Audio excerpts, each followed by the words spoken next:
কেন জানি না, তথাপি বায়না করেছে যে আজকে নাকি তাকে স্কুলে নিয়ে যেতে হবে। সেটা কাল রাত থেকে সে শুরু করেছে। তো আজকে কষ্ট করে সকাল ৬টায় উঠতে হয়েছে, খেতে হয়েছে, দেন রেডি সেডি হয়ে নিয়ে যাচ্ছে স্কুলে। কারণ ও হচ্ছে গার্লস স্কুলের প্রভাতী শিফটে পড়ে।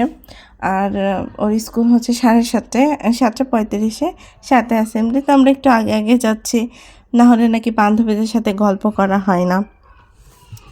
তো এই উদ্দেশ্যে আমাকে এত সকালে নিয়ে যাচ্ছে, উদ্দেশ্যটা আমি এখনও বুঝলাম না। তাও নাকি তার খুবই ইচ্ছা করছে আমাকে নিয়ে যেতে।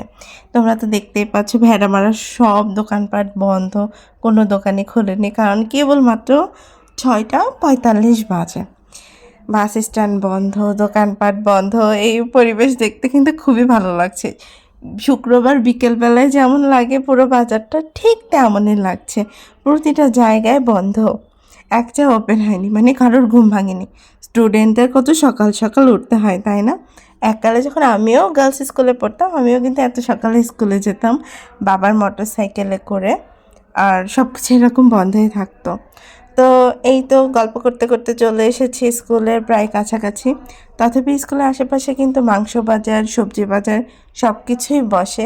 আর এই যে তাদের স্কুলের গেটের সামনে, এখন ভেতরের ভিডিওটা নিতে পারবো না কারণ যেহেতু এটা গার্লস স্কুল, তো সবাই তো ক্যামেরার সামনে, তাদের অনুমতি ব্যতীত আমি তাদের নিতে পারি না। আর তথাপি দেখো এক্সাইটমেন্টের ঠেলায় রিক্সাওয়ালাকে ভাড়া না দিয়েই সেই স্কুলের মধ্যে ঢুকে যাচ্ছিল। এই তো তাদের হচ্ছে অ্যাসেম্বলি শেষ, বন্ধু বান্ধব অনেকের সাথে আমারও কথা হলো, ওরও কথা হলো। এখন সে ক্লাসরুমে চলে যাচ্ছে। সো টাটা, এখন আমি আমার স্কুলে যাবো। Bye bye.